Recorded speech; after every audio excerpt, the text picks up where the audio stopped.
تالتة محاسبة، اخباركم ايه؟ عاملين ايه؟ معاكم دكتور احمد الجزيري، استاذ المواد المحاسبية بسنتر مجاهد اكاديمي. اتكلمنا الجزء اللي فات على الموضوعات اللي تخص المحاسبة الحكومية. النهارده هتكلم على موضوع اسمه الموازنة العامة للدولة.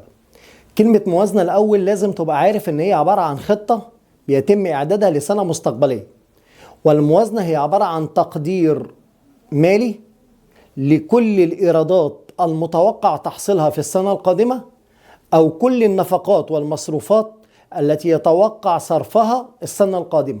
فبالتالي الموازنة هتبقى عبارة عن خطة. الخطة دي هي خطة لسنة مستقبلية وليست لسنة حالية أو سنة سابقة، هي خطة لسنة قادمة. فبالتالي الدولة ممكن تعمل خطة للسنة الجاية أو خطة لكل أو موازنة كل 5 سنين. الموازنة عبارة عن إيه؟ عبارة عن تقرير لبيانات مالية بتقدر فيه كل المصروفات المتوقع انفاقها خلال السنة القادمة، وكل الإيرادات المتوقع تحصيلها السنة القادمة. كل اللي بيتم إن وزير المالية بيعلن عن بدء إعداد الموازنة العامة، فكل هيئة حكومية أو وزارة بتبدأ تحط الموازنة اللي تخصها عن السنة القادمة، وكل ده بيتم إرساله لإيه؟ قال لي كل ده بيتم إرساله لوزارة المالية. وزير المالية بيجتمع وبيشوف كل الموازنات ديت وبيعرضها على مجلس الشعب، وبعد كده ياخد التصديق من مجلس الشعب ومجلس الوزراء. طيب انا اللي يخصني بقى في كل الموازنه ديت تمرينين عملي: تمرين اقدر ازاي احدد الاجور، وتمرين تاني اعمل بند الموازنه كله او الموازنه كلها شامله الايرادات وشامله النفقات. طيب التمرين اللي قدامنا دوت بيقول لي فيه ايه؟ بيقول لي فيه ما يلي البيانات عن تقديرات الأجور النقدية والمزايا العينية والتأمينات للسنة المالية في خلال عام 2013-2014. يعني دي كلها عبارة عن تقديرات للأجور والتأمينات والمزايا لسنة 2013-2014. ولما أقول لك إن دي بيانات تقديرات السنة اللي جاية، يبقى دي بيانات متوقعة. يبقى اكيد الدكتوره هتديك بيانات السنه الحاليه اهو. ادي بيانات 2012 2013 دي السنه الحاليه، او نقول السنه السابقه لان انت عايز السنه الجديده. يبقى هي مدياني بيانات 2012 2013 وبتقول لك مديك تقديرات ل 2013 2014. التقديرات ديت بقى حضرتك معترض، انت كموازنه او كمجلس وزراء معترض على حاجه هتقول ومش هنعملها، مش معترض هننفذ اللي اتفقنا عليه. طيب بصوا معايا كده بعد اذنكم. هنا بيقول لي كده اول حاجه المجموعه الاولى هي الاجور النقديه والبدلات. الاجور النقديه والايه والبدلات. مجموعه الوظائف الدائمه كانت بتاخد السنه اللي فاتت 16 مليون. المكافآت الشامله كانت بتاخد السنه اللي فاتت 8 مليون. تكاليف المعارين كانوا 4 مليون. الأجازات الدراسية تكلفتها 2 مليون. المكافآت 6 مليون. بدلات ورواتب 4 مليون. مزايا نقدية 4 مليون. كل ده داخل تحت بند الأجور النقدية. أما المزايا العينية كانت عبارة عن 10 مليون. المزايا التأمينية 6 مليون. كل ده اعتمادات السنة السابقة. طيب بص يا سيدي، في حاجة اسمها تعديلات حتمية. التعديلات الحتمية في الوظائف هي 4 مليون، وفي المكافآت 6 مليون. المعارين 2 مليون. تكاليف أجازات دراسية التعديلات الحتمية اللي هتحصل 2 مليون. بعد كده 2 مليون مكافآت، بدلات ورواتب وبدل تمثيل 4 مليون. مزايا نقدية 2 مليون. مزايا عينية 2 مليون. تأمينات 2 مليون. يبقى أنا عندي اعتمادات السنة اللي فاتت وعندي بعض التعديلات الحتمية على السنة الجديدة. هنا في تعديلات تاني بس اسمها تعديلات جديدة، لا إما نوافق عليها لا إما ما نوافقش عليها. إيه بقى التعديلات ديت؟ يقال إن إحنا عايزين نزود الوظائف الدائنة ب4 مليون. يبقى التعديلات الجديدة بتقول إن الوظائف الدائمة عايزين نزودها ب4 مليون، والمكافآت الشاملة عايزين نزودها ب2 مليون. المعارين 2. بعد كده الدراسات ما فيهاش الأجازات. المكافآت عايزين نزودها 2، البدلات مفيش أي تعديل جديد، هنزود المزايا النقدية 2 والمزايا العينية 2 والتأمينات 2. ده كده مقترح اسمه تعديلات جديدة.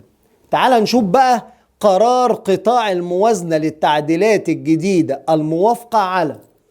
يبقى الموازنة لما حضرتك هتيجي تعملها هقول لك ان القطاع بتاع الموازنة وافق على بعض التعديلات الجديدة ورفض بعض التعديلات الجديدة، ولكن التعديلات الحتمية احنا موافقين عليها. تعال اقول لك يعني مبدئيا الوظائف الدائمة هتبقى عبارة عن 16 زائد 4 اهم. الشامل هتبقى 8 زائد 6. بس عايز اشوف بقى التعديلات الجديدة احنا موافقين عليها ولا لا. طب بص يا سيدي، بالنسبة للتعديلات الجديدة قال لي بالنسبة للتعديلات الجديدة احنا موافقين عليها بس بنسبة كام؟ 100%. يعني انا موافق ان انت تزود 4 جنيه. يعني لما تيجي تقول لي الموازنة الجديدة تبقى 16 زائد 4 زائد 4 هنلاقيها ب 24. اما بالنسبة للجزء بتاع الشامل مكافآت الشاملة احنا مش هنوافق على التعديلات الجديدة كلها، لا انا هوافق على 50% منها فقط. يبقى الموافقة هنا هتبقى على كام؟ قال لي هتبقى على 50% بس. يعني لما تيجي تقول لي القرار الجديد هيبقى مكافآت الشاملة 8 زائد 6 زائد 50% من الاتنين يعني 1. هيبقى 8 زائد 6 14 زائد 1 بقت 15. تعال بعد كده قرار قطاع الموازنة بالنسبة لتكاليف المعارين الموافقة على 40%. يعني أنا مش موافق على الاتنين كلها، أنا هوافق على 40% من الاتنين. يعني حضرتك اضرب الاتنين في 40% هتطلع 8 من 10. يبقى تكاليف المعارين المقترح هتبقى 4 زائد 2 6 زائد 8 من 10 بقت 6 و8 من 10. تعالى اللي بعديها اجازات دراسية رفضناها بالكامل. مكافآت كان في تعديل ان احنا نزودها 2، قال لك لا مرفوض. بعد كده الرواتب مفيش تعديلات. المزايا النقدية كان عايزين نعدلها او نزودها ب2 مليون، قال لك مرفوض. قطاع الموازنة رفض التعديل مفيش 2. المزايا العينية عايزين يعدلها ب2 اترفض. طب واخر حاجة المزايا التأمينية قال لك عايزين نزودها ب2، وافقنا عليها بنسبة 100%. طب هو انا لما اجي احل المسألة اعمل ايه بقى؟ حضرتك كل اللي مطلوب منك اعداد جدول تقدير الاجور والمزايا عن السنة المالية 13-14. لازم تبدأ ب 12-13 اللي هي الاجور بتاع السنة اللي فاتت، وتجمع عليها التعديلات الحتمية. تعال اقول لك بقى نعملها ازاي. هنعمل جدول. ادي الجدول بتاعنا. الاجور النقدية بالنسبة لاول حاجة الوظائف الدائمة السنة اللي هي المفروض السنة بتاعت 2012-13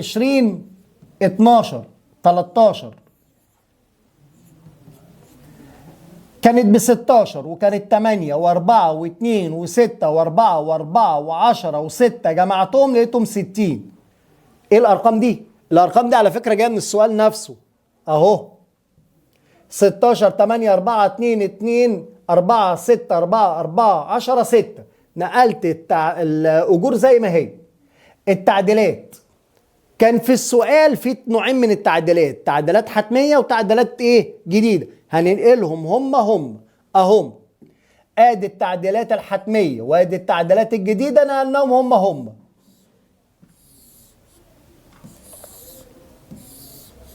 ما لسه ما حلتش اي حاجة.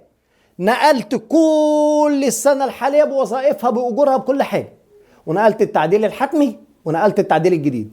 في خانة هنا بقى اسمها ايه؟ قال لي اسمها خانة الإجمالي اهو. ادي خانة الإجمالي. اعمل فيها ايه خانة الإجمالي دي بقى؟ ركز معايا بس دقيقتين. هتجمع التعديل الحتمي زائد التعديل الجديد.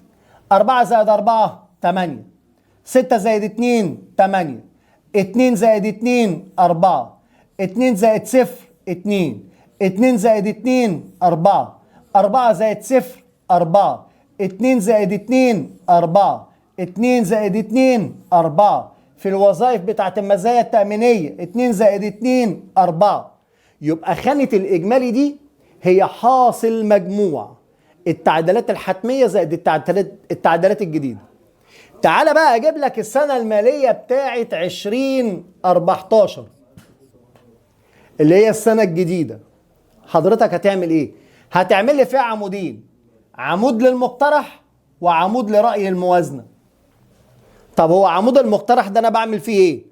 أنا باخد الرقم بتاع السنة الحالية وبجمع عليه الرقم بتاع الإجمالي.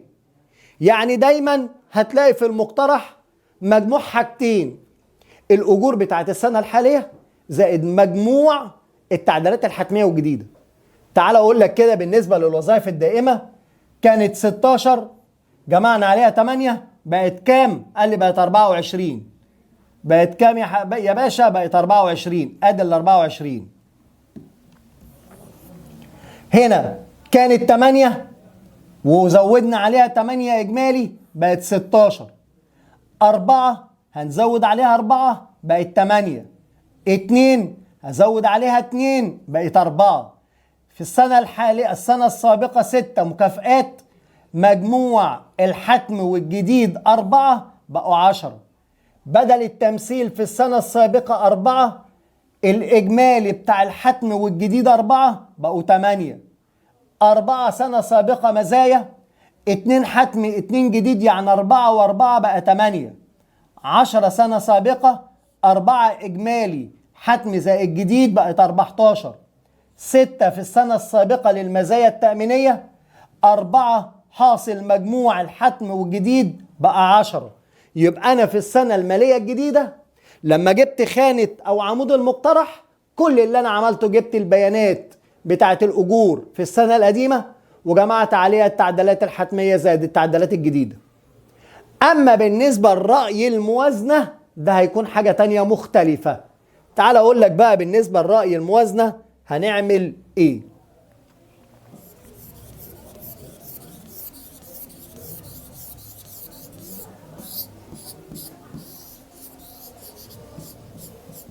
حضرتك بالنسبة لرأي الموازنة الوضع هيختلف تماما. هقول لك ليه.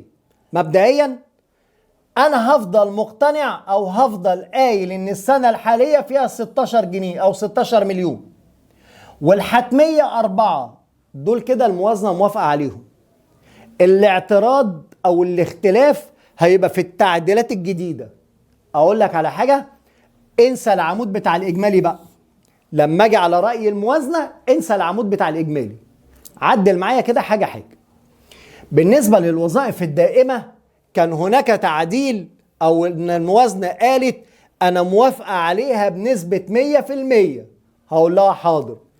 آدي حضرتك التعديل الجديد إحنا موافقين على 4 جنيه كلها بالكامل. يبقى 16 زائد 24 زائد 4 24. يبقى رأي الموازنة في الوظائف الدائمة هيبقى 24 مليون اهي. طب وفي المكافآت الشاملة الموازنة قالت انا هوافق على التعديل الجديد بنسبة 50%. حضرتك هنا بتقول لي التعديل الجديد 2 جنيه انا هوافق على جنيه بس. اجمع معايا كده 8 زائد 6 14 زائد 1 15. طب وبالنسبة لتكاليف المعارين الموازنة قالت ان احنا هنوافق على 40% من التعديلات الجديدة. تعال معايا كده التعديل الجديد كان 2 هضربه في 40% قال لي يبقى 8 من 10. اجمع معايا 4 زائد 2 6 زائد 8 من 10 6 و8 من 10. اما بالنسبة انا خلصت كده الايه المعارين. الاجازات والمكافآت والبدلات والمزايا الموازنة رفضت اي تعديل. يعني تعالى معايا كده هنا مفيش تعديل. 2 زائد 2 4. هنا في تعديل ب2 مرفوض. 6 زائد 2 8. هنا في تعديل مفيش. 4 زائد 4 8. هنا في تعديل بس الموازنة رفضته. يبقى 4 زائد 2 6. هنا في تعديل، الموازنة رفضته، 10 زائد 2 12. أما بالنسبة لمزايا التأمينات، الموازنة وافقت على التعديل الجديد بنسبة 100%. يعني الرقم أنا موافقة عليه اللي هو كام؟ 2 مليون. وعندي حتم 2 يبقى 4، 4 و6 يبقى 10 مليون. يبقى بالنسبة للموازنة الجديدة للسنة الجديدة المقترحة، هتقول للمقترح 102 مليون، في حين ان رأي الموازنة يبقى 93 مليون و8 من 10.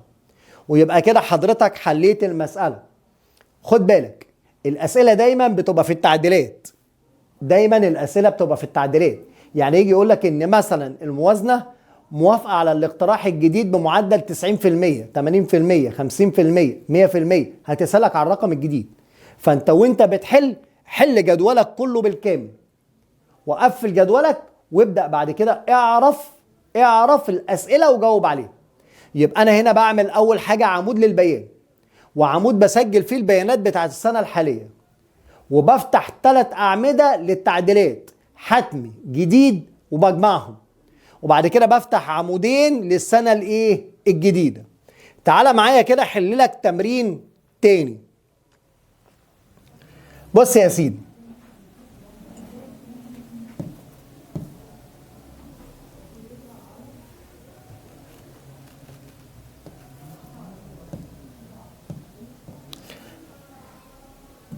هنعمل جدول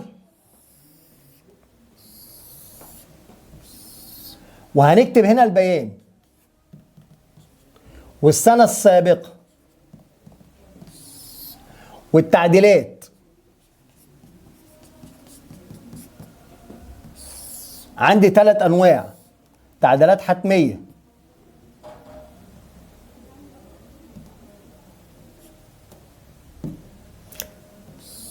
وبعد كده تعديلات جديدة، وبعد كده الإجمالي. وفي الرأي الجديد أو رأي الموازنة عمودين: المقترح، وهنا رأي الموازنة، زي بالظبط ما احنا ماشيين هنا. طيب تعالى بقى نشوف التمرين بيقول ليه. تقدمت إحدى الوحدات الحكومية لإدارة أو إحدى الوحدات الإدارة الحكومية بالبيانات التالية تمهيدا لإعداد وتقدير الموازنة عن السنة المالية التالية. بالنسبة لأول حاجة، اعتمادات الموازنة العامة للسنة السابقة: وظائف دائمة ومكافآت شاملة.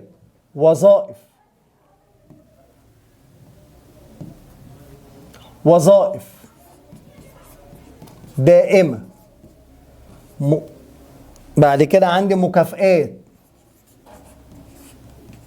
شاملة، بعدها عندي حاجة اسمها مكافآت ومزايا نقدية. مكافآت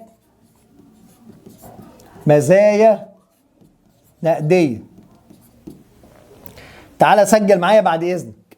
32 في الوظائف الدائمة، و18 و12 و6. 32 18 12 6. 32 18 12 6.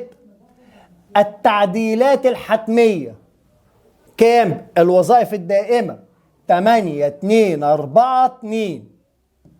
8 2 4 2. التعديلات الجديدة للموازنة: الوظائف الدائمة 4 والشاملة 2 والمكافآت 2 والنقدية 2.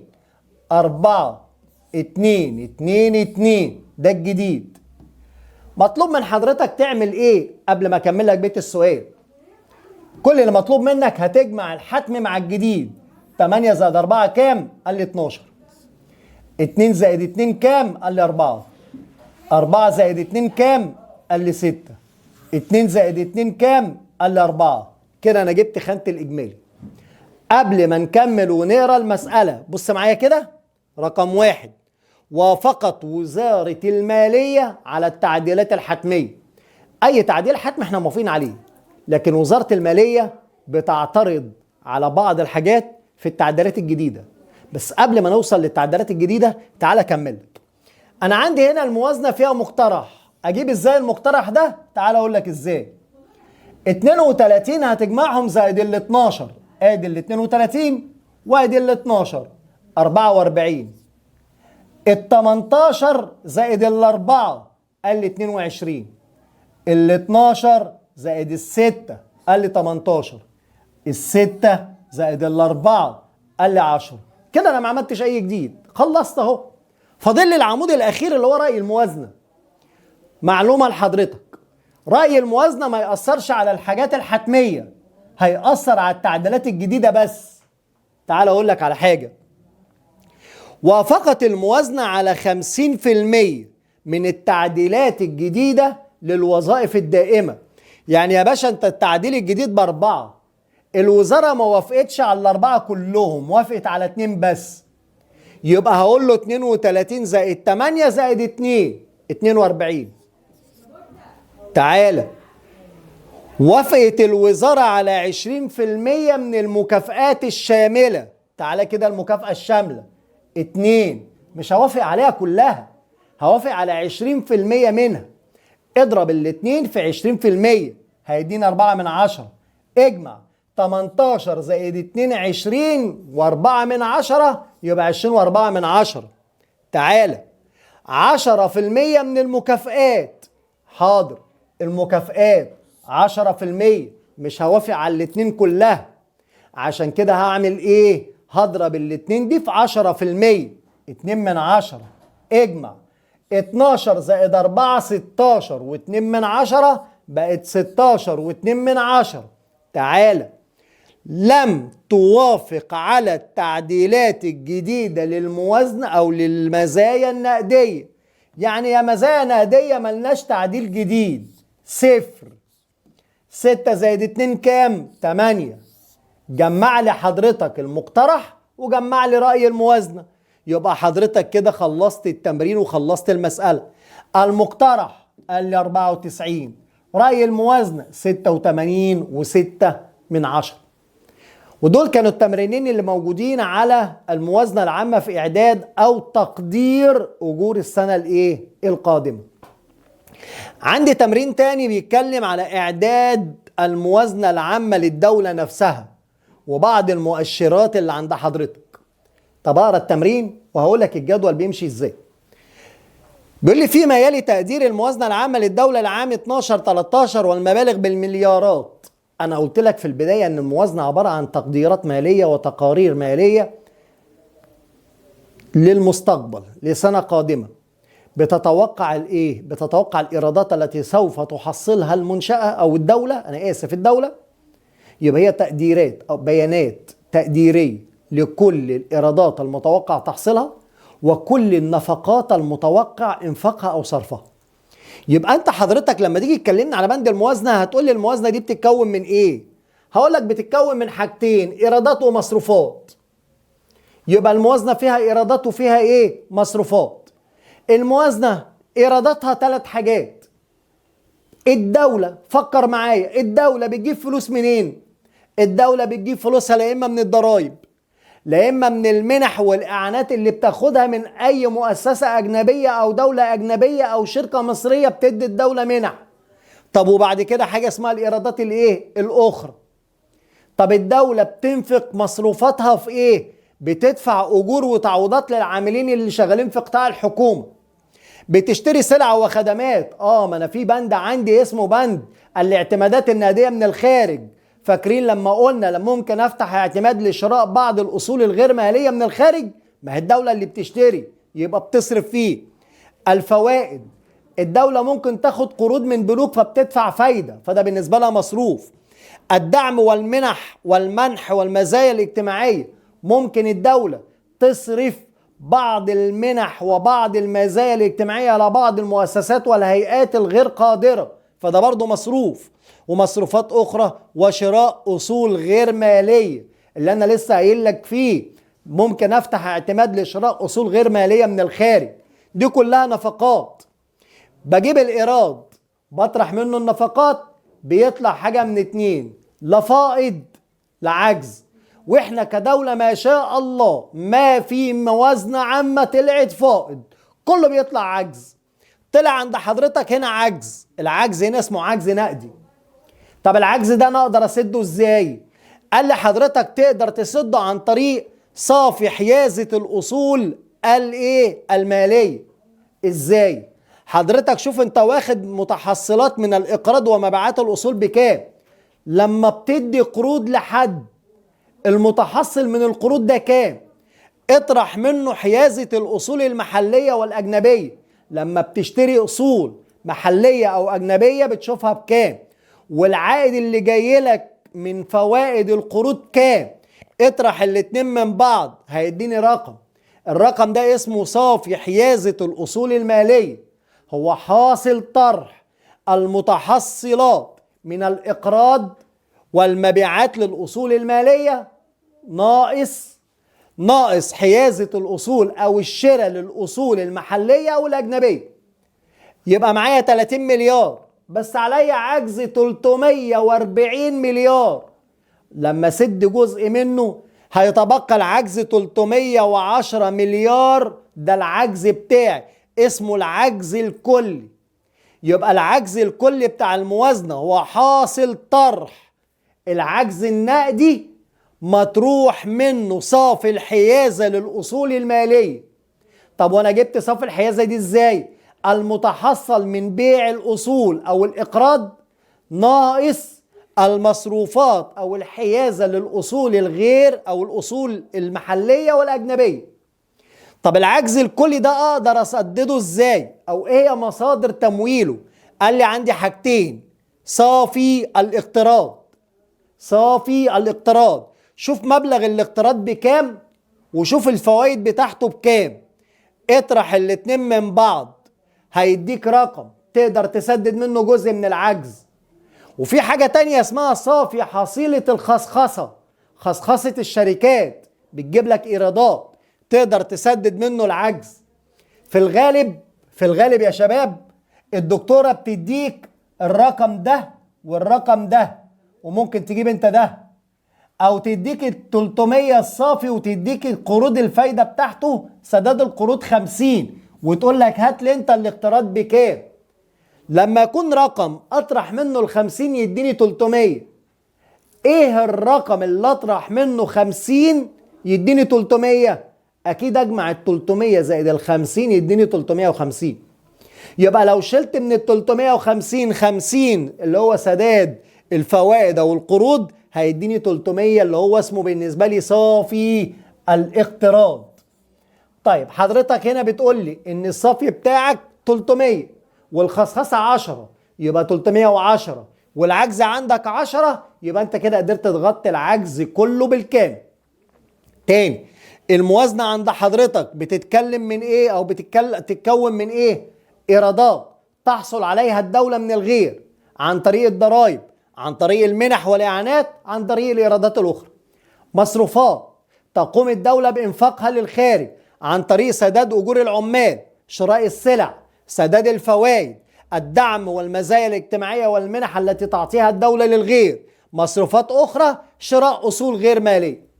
اطرح الاتنين من بعض هيديك عجز اسمه عجز نقدي. اقدر اسدد العجز دوت عن طريق ايه؟ عن طريق صافي حيازة الاصول. حضرتك هتشوف انت متحصل من مبيعاتك والاقتراض كام، اطرح منه كل حيازتك للاصول المحلية والاجنبية. يعني انت جالك مبيعات كام؟ اشتريت اصول من الداخل او من الخارج بكام؟ اطرح الاتنين من بعض. المبلغ اللي هيطلع لك الصافي ده سد منه جزء من العجز بتاعك. الصافي طلع 30 مليار وانا عليا عجز 340 مليار، هيتبقى عليا عجز 310. اسده ازاي؟ من صافي الاقتراض. شوف حضرتك المتحصل من الاقراض كام وصافي الحيازة كام، اطرحهم من بعض. انا اسف، هسدده من الاقتراض، صافي الاقتراض. شوف الاقتراض كام والسداد القروض المحلية والاجنبية كام. يعني شوف حضرتك اقترضت كام وسددت قروض على حضرتك بكام. الفرق دوت هيديك صافي الاقتراض. عندك صافي حصيلة الخصخصة اللي تحصل عليها الدولة من خصخصة الشركات الحكومية والكلام ده كله هيطلع لك برقم. هنا الاقتراض